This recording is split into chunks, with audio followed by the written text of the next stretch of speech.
to my YouTube channel. In this tutorial, I will show you how to use a subdivide mesh node.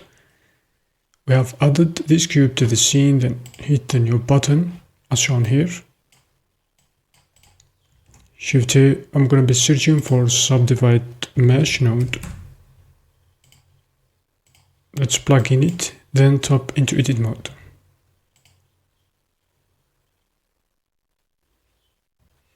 And as you can see in our tutorial, subdivide mesh is trying to subdivide our default cube as shown here.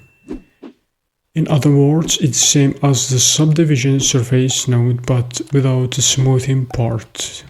We have inputs for mesh and another output from here, and it's pretty simple as shown here, and you can increase the levels and you can see much more cuts and subdivisions affecting our mesh. And that's it for this tutorial. I hope you learned something new. Thanks for watching.